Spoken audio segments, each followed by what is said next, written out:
Now that the figure's framework is in place, I think I'll begin working on the details.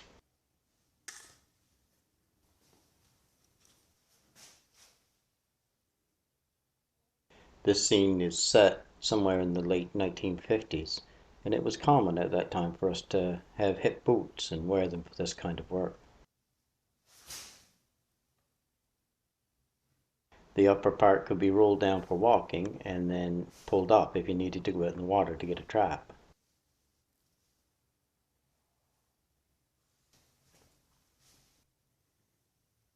First I build up a little bit of clay with my fingers, and then I use my sculpting tools to shape it and define it.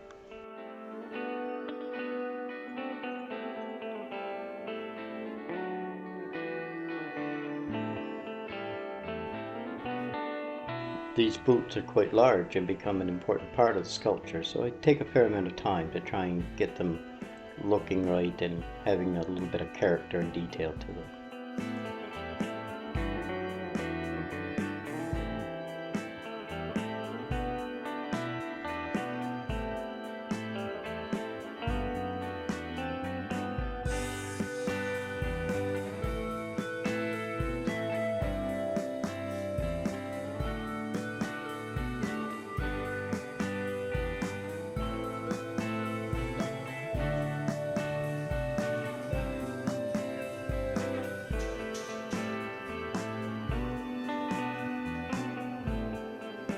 Once I'm satisfied with the boots, I move on to the pants and add some wrinkles and characteristics of the clothing.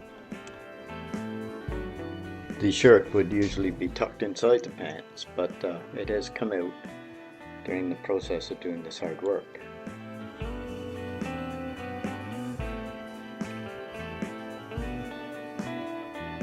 Almost everyone wore a thick cotton shirt at that time. For some strange reason, we called it a doeskin shirt, but I'm not sure why.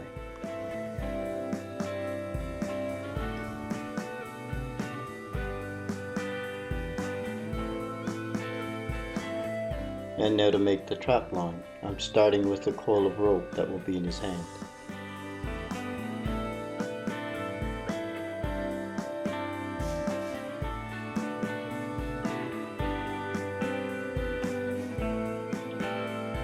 Next, I fashion a hollow buoy.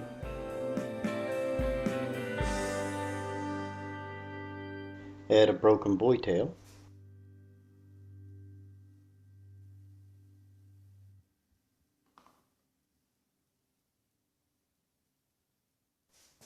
And attach it in place.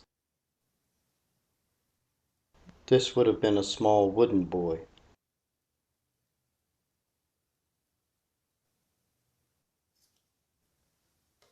I use yarn soaked in a slurry of clay to create the line that will go from the trap down to his hand.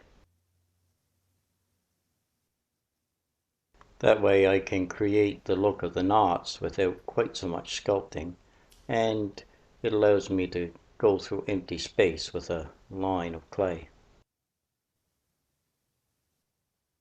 At that time the trap lines were made from hemp rope, which was a little ragged with use, and the look of the yarn wouldn't be too far off.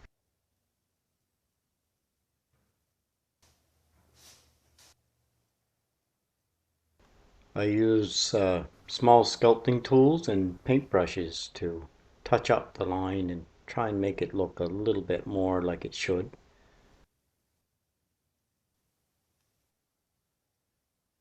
The yarn does give me the shape of the knots and the lay of the line, but it's still a fair amount of work to make it look just so. If you like this and would like to see more, please subscribe.